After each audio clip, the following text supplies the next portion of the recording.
वाहिगुरू जी का खालसा वाहिगुरू जी की फतेह। विचार लड़ी जो विचित्र नाटक ते साड़ी चल रही है। असी पिछे विचार किया सी कि गुरु गोबिंद सिंह जी दे जन्म तो पहला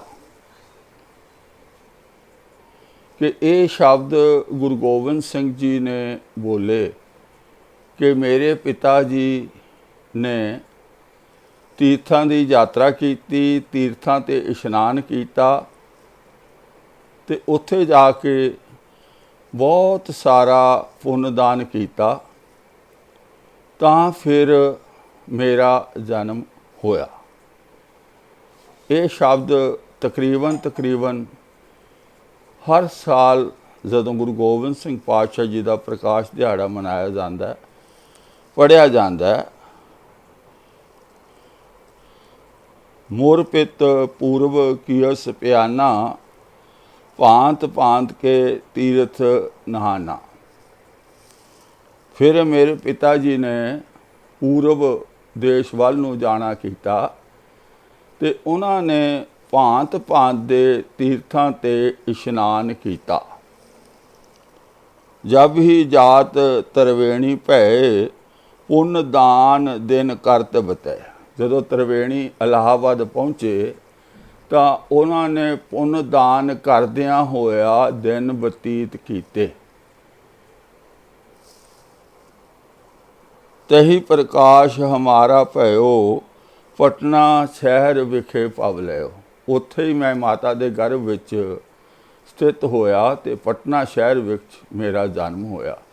यह जिहड़ी कहानी है ये सिखां दे बच्चे बच्चे नूं याद है, क्योंकि हर समय जदों गुरु गोबिंद सिंह जी का प्रकाश दिहाड़ा मनाया जाता है सारे रागी इस नूं रगड़ रगड़ के पढ़ते हैं और ये कहा जाता है कि ये जिहड़ा शब्द है गुरु गोबिंद सिंह जी की मुखारबिंद तो उचारण किया होया है।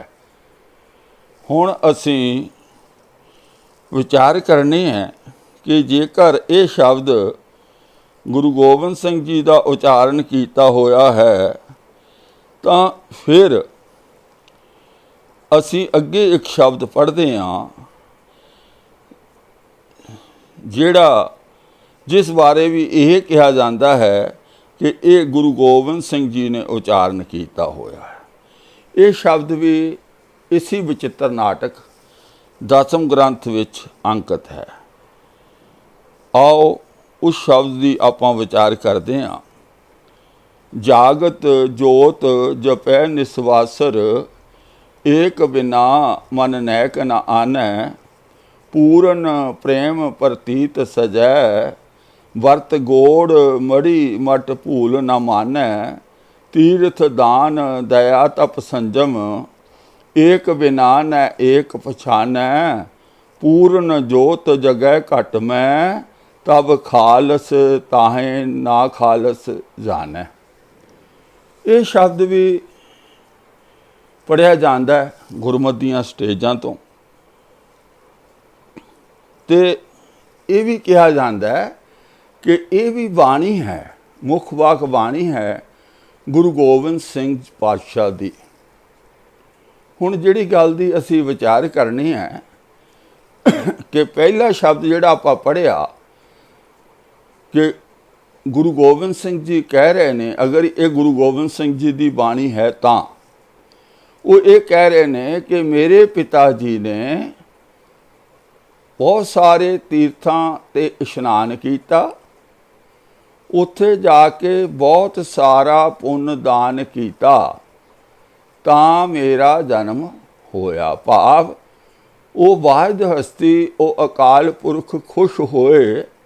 किहड़ी गल ते खुश होए कि मेरे पिता जी ने तीर्थां की यात्रा की, तीर्थां ते इशनान किया अते तीर्थां ते जाके बहुत पुण्य दान किया। तां इहदा मतलब यह होया कि परमात्मा खुश हुंदा है खुश हो के वो इंसान दियां जग्यासू दियां झोलियां भर दिंदा है। जग्यासू जो मन चाहुंदा है वो फल प्राप्त करता है। जेकर वो तीर्थां ते इशनान करे तो उत्थे जाके पुण्य दान करे। ये एक गल हो गई। हुण जिहड़ी आपां दूजी गल अज कर रहे हाँ, वो जिहड़ा शब्द पढ़िया जागत जोत वाला, उसके अर्थ जो लिखे हुए ने डॉक्टर रतन सिंह जी जग्गी ने, वो असी हुण तुहाडे सामने तुहाडे नाल विचार करने। वो लिखते ने, जागदी जोत वाले परमात्मा नूं दिन रात जपे अते उस एक तो बिना मन विच किसे होर नूं ना लियावे। अगे पूर्ण प्रेम अते प्रतीत दे वर्त दी पालना करे। हुण उत्थे बुत लिखिया होया, वो बुत वर्त लिखिया होया, वर्त तो अर्थ बुत किवें हो गए पता नहीं, क्योंकि अगे इस तो अगले शब्द विच जिथे वर्त आउंदा उत्थे अर्थ वर्त ही कीते गए ने। पर इत्थे पता नहीं किहड़ी मजबूरी कारण वर्त दे अर्थ बुत कर दिते गए। मैं 2-3 जगह इसनूं जानने की कोशिश की, हर जगह बुत ही लिखिया।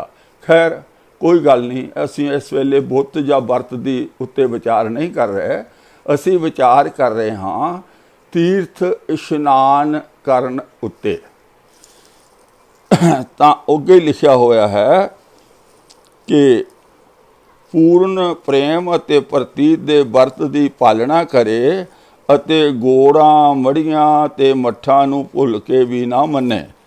तीर्थ इशनान दान दया तप संजम आदि नूं बिना एक प्रभु दे होर किसे एक नूं ना पछाणे। इत्थे ये लिखिया होया है कि तीर्थ इशनान दया पुण्य दान इसका कोई मतलब नहीं है। सिर्फ परमात्मा नूं याद करना है, इन्हां दा कोई अर्थ नहीं है। ना तीर्थां ते इशनान करन दा, ना पुण्य दान करन दा। हुण ये अंदाज़ा लगा लो कि जेकर ये दोनों शब्द गुरु गोबिंद सिंह जी ने लिखे हुए हैं, ये आपा विरोधी हैं। पहले विच लिखिया तीर्थ इशनान करन दा लाभ हुंदा है, पुण्य दान करन दा लाभ हुंदा है, और दूजे शब्द विच ये लिखिया कि इन्हां दा कोई फायदा नहीं हुंदा। सीधी पद्धरी गल दस देवां, इन्हां दोनों विचों कोई भी जो मैं समझदा, जो मैनू समझ आई, कोई भी लिखत गुरु गोबिंद सिंह जी दी नहीं है। पर असी याद कर करके असी इस नूं बार-बार रिपीट कर करके लोकां दे मनां विच भर दिता कि यह गुरु गोबिंद सिंह जी कह रहे हैं। सिख भुल जाते हैं कि पहला घंटा पहला की पढ़ के आए हाँ, घंटा बाद किहड़ा दूजा रागी आके ये शब्द ला दिंदा। पर सिख मस्त ने कि गुरु साहब कह रहे ने। साडे गुरु साहब इहो जिहियां दोगलियां गल्लां नहीं करते सन। उन्हां दा एक विधान सी, वो विधान ये सी कि तीर्थ यात्रा तीर्थ इशनान दा सिੱਖੀ विच कोई मतलब नहीं है, इसका कोई लाभ नहीं है। ये गुरमत दा विधान गुरु ग्रंथ साहब जी अनुसार ਹਨ। पानी विच इशनान कीतियां शरीर धोता जा सकता है, शरीर की सफाई की जा सकती है, होर किसी फल की प्राप्ति नहीं हो सकती। पूरे गुरु ग्रंथ साहब जी इस उत्ते अडिग हैं। खैर एक नुकता ये स्पष्ट है कि ये दोनों गल्लां आपा विरोधी है। जेकर जेड़े वीर मानते ने कि गुरु साहब की किरत है दोनों ही शब्द, तो बई वो आपे ही फैसला करके संगतां नूं दस देण भी तीर्थ यात्रा तीर्थ इशनान या पुण्य दान गुरमत है जां मनमत है। इस ग्रंथ अनुसार वो आपे संगतां नूं समझ आ जाएगी भी किहड़ी गल है।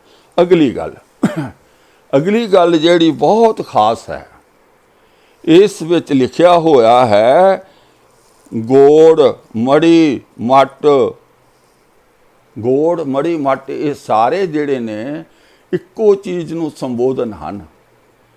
किते गोड़ कहिंदे, किते मड़ी कहिंदे, किते मट कहिंदे, ਜਿਹੜਾ ਅਸਥਾਨ ਨਿਸ਼ਾਨੇ ਕਿਸੇ ਮ੍ਰਿਤਕ ਸਰੀਰ ਨੂੰ ਦਬਾਉਣ ਤੇ ਜਾਂ ਦਾਹ ਸੰਸਕਾਰ ਕਰਨ ਵਾਲੀ ਜਗ੍ਹਾ ਤੇ ਬਣਾਇਆ ਜਾਵੇ ਉਸ ਨੂੰ ਗੋੜ ਮੜੀ ਮੱਟ ਕਿਹਾ ਜਾਂਦਾ ਹੈ। ਔਰ ਇਸ ਸ਼ਬਦ ਵਿੱਚ ਇਹ ਲਿਖਿਆ ਹੋਇਆ ਹੈ ਗੋੜ ਮੜੀ ਮੱਟ, ਇਹ ਨਹੀਂ ਲਿਖਿਆ ਨਾ ਮਾਨੇ, ਲਿਖਿਆ ਹੈ ਭੂਲ ਨਾ ਮਾਨੇ, ਗਲਤੀ ਨਾਲ ਵੀ ਨਾ ਮੰਨੇ। ਉਹ ਖਾਲਸਾ ਹੈ, ਉਹ ਸਿੱਖ ਹੈ। ਜੇਕਰ ਇਹ ਗੁਰੂ ਗੋਬਿੰਦ ਸਿੰਘ ਜੀ ਦੇ ਸ਼ਬਦ ਹਨ ਫਿਰ ਇਹ ਹਿੰਦੂ ਤੇ ਮੁਸਲਮਾਨਾਂ ਬਾਰੇ ਨਹੀਂ ਹੈ ਕਿ ਉਹ ਨਾ ਮੰਨਣ, ਉਹਨਾਂ ਦੀਆਂ ਗੋੜ ਮੜੀਆਂ ਤੇ ਮੱਟ ਨਾ ਮੰਨੋ। ਫਿਰ ਇਹ ਜੋ ਸੱਚ ਹੁੰਦਾ ਨਾ ਉਹ ਯੂਨੀਵਰਸਲ ਹੁੰਦਾ ਹੈ, ਉਹ ਸਾਰੇ ਸੰਸਾਰ ਵਾਸਤੇ ਹੁੰਦਾ ਹੈ। ਜੇ ਇਹ ਹਿੰਦੂਆਂ ਦੇ ਜਾਂ ਮੁਸਲਮਾਨਾਂ ਦੀਆਂ ਗੋੜ ਮੜੀਆਂ ਮੱਟ ਮੰਨਣੇ ਮਨਾ ਹਨ, ਫਿਰ ਸਿੱਖਾਂ ਦੀਆਂ ਗੋੜ ਮੜੀਆਂ ਮੱਟ ਕਿਵੇਂ ਪ੍ਰਮਾਣਿਤ ਹੋ ਜਾਣਗੀਆਂ? ਅਸੀਂ ਆਪਣੇ ਵੱਲ ਝਾਤੀ ਮਾਰੀਏ, ਅੰਮ੍ਰਿਤਸਰ ਤੋਂ ਸ਼ੁਰੂ ਹੋ ਜਾਈਏ, ਬਾਬਾ ਅਟੱਲ ਦਾ ਗੁਰਦੁਆਰਾ ਬਣਿਆ ਹੋਇਆ, ਇਤਿਹਾਸ ਫਰੋਲਣਾ ਜ਼ਰਾ ਉਹ ਕਿਹੜੀ ਚੀਜ਼ ਦੀ ਨਿਸ਼ਾਨੀ ਹੈ। ਫਿਰ ਇਤਿਹਾਸ ਫਰੋਲਣਾ ਜਿਹੜਾ ਗੁਰਦੁਆਰਾ ਹੁਣੇ ਕਰਤਾਰਪੁਰ ਆਜ਼ਾਦ ਹੋਇਆ, ਰਸਤਾ ਖੋਲ੍ਹਿਆ ਸੀ ਡੇਰਾ ਸਾਹਿਬ, ਉਹ ਕਿਹੜੇ ਅਸਥਾਨ ਉੱਤੇ ਬਣਿਆ ਹੋਇਆ, ਉੱਥੇ ਕੀ ਹੋਇਆ ਸੀ। ਫਿਰ ਗੁਰਦੁਆਰਾ ਸੀਸਗੰਜ ਸਾਹਿਬ, ਆਨੰਦਪੁਰ ਸਾਹਿਬ, ਉਸ ਦਾ ਕੀ ਇਤਿਹਾਸ ਹੈ। ਗੁਰਦੁਆਰਾ ਜੋ ਦਿੱਲੀ ਵਿੱਚ ਬਣਿਆ ਹੋਇਆ ਹੈ, ਗੁਰੂ ਤੇਗ ਬਹਾਦਰ ਜੀ ਦਾ ਸਰੀਰ ਜਿੱਥੇ ਲੱਖੀ ਸ਼ਾਹ ਵਣਜਾਰੇ ਨੇ ਸੰਸਕਾਰਿਆ ਸੀ, ਗੁਰਦੁਆਰਾ ਰਕਾਬਗੰਜ ਸਾਹਿਬ, ਉਸ ਦਾ ਕੀ ਇਤਿਹਾਸ ਹੈ। ਗੁਰਦੁਆਰਾ ਜੋਤੀ ਸਰੂਪ ਸਾਹਿਬ, ਉਸ ਦਾ ਕੀ ਇਤਿਹਾਸ ਹੈ। ਹੋਰ ਤੇ ਹੋਰ ਦਸ਼ਮੇਸ਼ ਪਿਤਾ ਦੇ ਨਾਂ ਤੇ ਜਿਹਨੂੰ ਇੱਕ ਤਖਤ ਬਣਾਇਆ ਅਸੀਂ ਸੱਚਖੰਡ ਸ੍ਰੀ ਹਜ਼ੂਰ ਸਾਹਿਬ, ਉਸ ਦਾ ਕੀ ਇਤਿਹਾਸ ਹੈ। ਉਹ ਗੁਰਦੁਆਰਾ ਕਿਹੜੀ ਯਾਦ ਵਿੱਚ ਬਣਿਆ ਹੋਇਆ। ਜਦੋਂ ਤੁਸੀਂ ਆਪ ਇਤਿਹਾਸ ਫਰੋਲੋਗੇ ਤੇ ਸਿੱਖਾਂ ਦੇ ਕਿੰਨੇ ਗੁਰਦੁਆਰਾ ਸਾਹਿਬ ਉਹਨਾਂ ਅਸਥਾਨਾਂ ਤੇ ਬਣੇ ਹੋਏ ਹਨ ਜਿੱਥੇ ਗੁਰੂ ਪਾਤਸ਼ਾਹ ਦਾ ਸਰੀਰ ਦਾ ਸੰਸਕਾਰ ਕੀਤਾ ਗਿਆ ਸੀ। ਬਹੁਤ ਸਾਰੇ ਨੇ। ਮੇਰਾ ਮੰਨਣਾ ਇਹ ਹੈ ਕਿ ਇਤਿਹਾਸਕ ਨਿਸ਼ਾਨੀਆਂ, ਇਤਿਹਾਸਕ ਅਸਥਾਨ ਬਣਾਉਣੇ ਕੋਈ ਗੁਨਾਹ ਨਹੀਂ, ਪਰ ਜੇਕਰ ਇਹ ਸ਼ਬਦ ਨੂੰ ਮੰਨਿਆ ਜਾਵੇ ਵੀ ਜੇ ਹਿੰਦੂਆਂ ਦੀਆਂ ਗੋੜ ਮੜੀਆਂ ਮੱਟ ਭੁੱਲਣੇ ਨਹੀਂ ਮੰਨਣਾ ਤੇ ਫਿਰ ਸਿੱਖਾਂ ਦੀਆਂ ਕਿਵੇਂ ਪ੍ਰਮਾਣਿਤ ਹੋ ਜਾਣਗੀਆਂ। ਦੇਖੋ ਦੋ ਗੱਲਾਂ ਨਹੀਂ ਹੋ ਸਕਦੀਆਂ। ਜਾਂ ਤਾਂ ਇਸ ਸ਼ਬਦ ਨੂੰ ਰੱਖ ਲਓ ਕਿ ਇਹ ਗੁਰੂ ਦੀ ਬਾਣੀ ਹੈ ਤੇ ਫਿਰ ਸਭ ਕੁਝ ਰੱਦ ਕਰਨਾ ਪਊ, ਜਾਂ ਫਿਰ ਇਤਿਹਾਸਕ ਨਿਸ਼ਾਨੀਆਂ ਨੂੰ ਰੱਖ ਲਓ। ਦੋਨੋਂ ਚੀਜ਼ਾਂ ਨਹੀਂ ਜੇ ਰਹਿਣੀਆਂ ਕਿ ਅਸੀਂ ਤੇ ਆਪਣੇ ਸ਼ਹੀਦਾਂ ਦੇ ਸਥਾਨ ਤੇ ਸ਼ਹੀਦੀ ਗੁਰਦੁਆਰੇ ਬਣਾਈਏ ਔਰ ਲੋਕਾਂ ਨੂੰ ਉਪਦੇਸ਼ ਦਈਏ ਵੀ ਗੋੜ ਮੜੀਆਂ ਤੇ ਮੱਟ ਨਾ ਮੰਨਿਆ ਕਰੋ, ਭੁੱਲ ਕੇ ਨਾ ਮੰਨਿਆ ਕਰੋ। ਇਹ ਤਾਂ ਮਨਮਤ ਹੈ। ਇਹ ਫੈਸਲਾ ਪੰਥ ਨੇ, ਸੰਗਤਾਂ ਨੇ ਖੁਦ ਕਰਨਾ ਹੈ ਕਿ ਕੀ ਸਹੀ ਹੈ, ਕੀ ਗਲਤ ਹੈ, ਕਿ ਇਹ ਗੁਰੂ ਗੋਬਿੰਦ ਸਿੰਘ ਜੀ ਦੀ ਬਾਣੀ ਹੈ ਜਾਂ ਨਹੀਂ ਹੈ। ਕਿਉਂਕਿ ਮੈਂ ਇਸ ਬਾਰੇ ਨਹੀਂ ਦੱਸ ਸਕਦਾ, ਕਿਉਂਕਿ ਅੱਜ ਕੱਲ੍ਹ ਨਾ ਇਹ ਬਚਿੱਤਰ ਨਾਟਕ ਨੂੰ ਬੜੇ ਜ਼ੋਰ ਸ਼ੋਰ ਨਾਲ ਇਹ ਦੱਸਣ ਦੀ ਕੋਸ਼ਿਸ਼ ਕੀਤੀ ਜਾ ਰਹੀ ਹੈ ਕਿ ਇਹ ਗੁਰੂ ਗੋਬਿੰਦ ਸਿੰਘ ਜੀ ਦੀ ਰਚਨਾ ਹੈ ਸਾਰੀ। ਪਿੱਛੇ ਜੇ ਇੱਕ ਬਹੁਤ ਵੱਡਾ ਉਹ ਕੀਰਤਨੀਆ ਕਥਾਵਾਚਕ ਹੈ, ਉਹ ਕਥਾ ਕਰਦਾ, ਉਹਨੂੰ ਬਾਬਾ ਨਾਲ ਲਾਉਂਦੇ ਨੇ, ਮੈਂ ਉਹਦਾ ਨਾਂ ਕਾਹਦੇ ਲਈ ਲੈਣਾ। ਬੜਾ ਦਗਮਜ਼ਾ ਮਾਰ ਕੇ ਕਹਿਣ ਲੱਗਾ, ਕਹਿੰਦਾ ਭਈ ਗੁਰੂ ਗੋਬਿੰਦ ਸਿੰਘ ਜੀ ਨੇ ਚੰਡੀ ਦੀ ਵਾਰ ਲਿਖ ਕੇ ਇਸਤਰੀ ਜਾਤੀ ਨੂੰ ਸਤਿਕਾਰ ਬਖਸ਼ਿਆ। ਬੜਾ ਹੈਰਾਨ ਹੋਇਆ ਕਿ ਜਾਂ ਤਾਂ ਇਸ ਬਾਬੇ ਦੇ ਗਿਆਨ ਵਿੱਚ ਕਮੀ ਹੈ ਜਾਂ ਬਾਬੇ ਨੇ ਕੁਝ ਪੜ੍ਹਿਆ ਹੀ ਨਹੀਂ, ਸਿਰਫ ਆਪਣੀ ਗੱਲ ਨੂੰ ਸੱਚਾ ਸਿੱਧ ਕਰਨ ਲਈ ਇਹੋ ਜਿਹਾ ਬੋਲ ਰਿਹਾ। ਪਹਿਲੀ ਗੱਲ ਯਾਰ, ਇਸਤਰੀ ਇਹ ਜਿਹੜੀ ਦੁਰਗਾ ਜਿਹੜੀ ਚੰਡੀ ਦੀ ਵਾਰ ਦੀ ਕਥਾ ਲਿਖੀ ਹੈ, ਇਹਦਾ ਮਤਲਬ ਗੁਰੂ ਗੋਬਿੰਦ ਸਿੰਘ ਜੀ ਤੋਂ ਪਹਿਲਾਂ ਚੰਡੀ ਦਾ ਨਾਂ ਕੋਈ ਨਹੀਂ ਸੀ ਜਾਣਦਾ, ਉਹਦੇ ਨਾਂ ਤੇ ਕੋਈ ਕਹਾਣੀ ਜਾਂ ਵਾਰ ਨਹੀਂ ਲਿਖੀ ਹੋਈ ਸੀ। गुरु गोबिंद सिंह जी ने लिखी है। चंडी की पूजा तो 100 करोड़ हिंदुस्तान के लोग करते हैं, इस दुर्गा की पूजा तो 100 करोड़ कर रहे, और गुरु गोबिंद सिंह जी तो बहुत पहला सारा हिंदुस्तान इस चंडी की पूजा कर रहा सी, हुण भी कर रहा है। क्योंकि ਜਿਹੜੇ वीर भैन उसनों अपना इष्ट मानते हैं वो जी सद के सब कुछ करन, क्योंकि उन्होंने इष्ट है, उन्होंने मनना है, वो आज़ाद ने और करन, कोई गल नहीं। पर सिखां नूं ये उपदेश देना कि गुरु गोबिंद सिंह जी ने चंडी दी वार दी रचना करके तां इस्त्रियां नूं बराबरता अधिकार दिता, वो भाई ध्यान करना।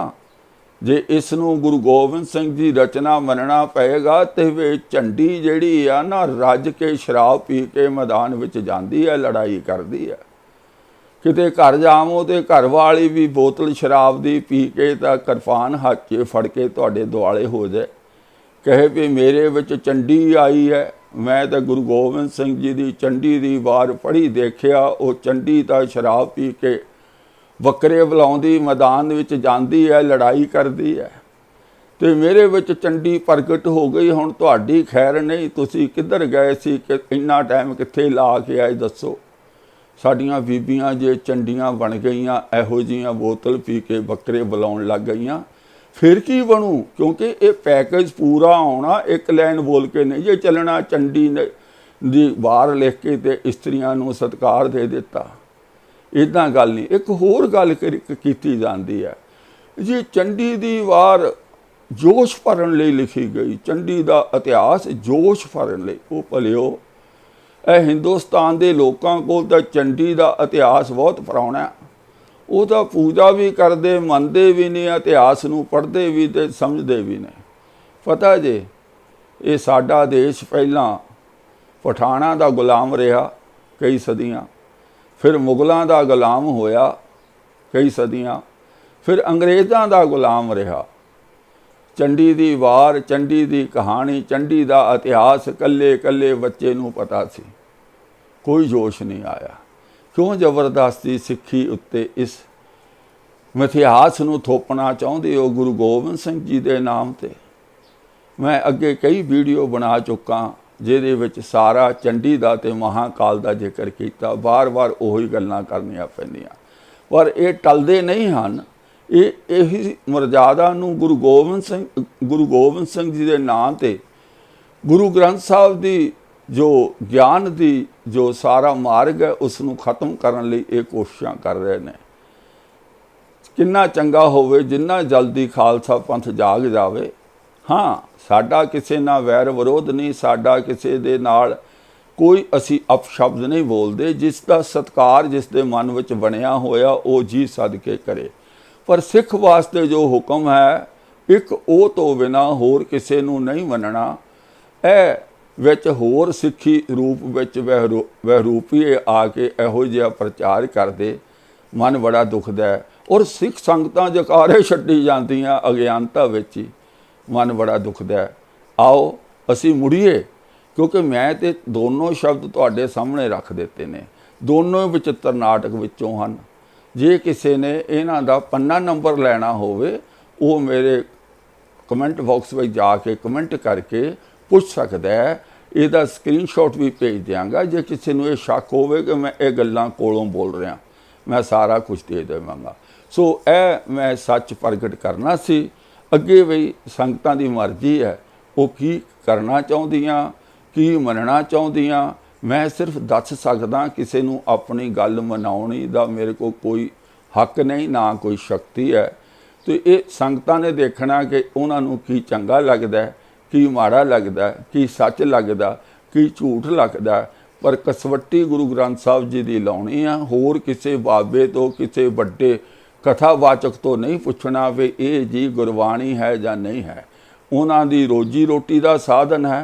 वो कदी भुल के भी नहीं कहणगे कि ये ग्रंथ गुरबाणी नहीं हैं, क्योंकि जिस दिन कह देता फिर गुरु ग्रंथ साहब जी के अर्थ करके सुनाने बहुत औखे आ। यह कहानियां सुनाउणियां बहुत सौखियां। आओ इस विचार नूं संकोचदे हां। होईयां भुल्लां चुकां दी माफ़ी चाहुंदा है। अगे तो कोशिश करांगे कि सब ਗੁਰਮਤਿ ਅਨੁਸਾਰ ਸਹੀ ਵਿਚਾਰ ਕੀਤੀ ਜਾਵੇ। ਜੇ ਮੇਰੀ ਇਹ ਉਦਮ ਮੇਰਾ ਉਦਮ ਤੁਹਾਨੂੰ ਚੰਗਾ ਲੱਗਦਾ ਹੈ ਤੇ ਇਹ ਵੀਡੀਓ ਦੀ ਸਾਂਝ ਜੋ ਅੱਗੇ ਤੋਂ ਅੱਗੇ ਵੱਧ ਤੋਂ ਵੱਧ ਵਧਾਓ। ਮੇਰੇ ਚੈਨਲ ਸੱਚ ਦੀ ਖੋਜ ਵਿਦ ਬਲਦੇਵ ਸਿੰਘ MA ਨੂੰ ਸਬਸਕ੍ਰਾਈਬ ਕਰੋ। ਆਓ ਫਤਿਹ ਬੁਲਾਈਏ। ਵਾਹਿਗੁਰੂ ਜੀ ਕਾ ਖਾਲਸਾ, ਵਾਹਿਗੁਰੂ ਜੀ ਕੀ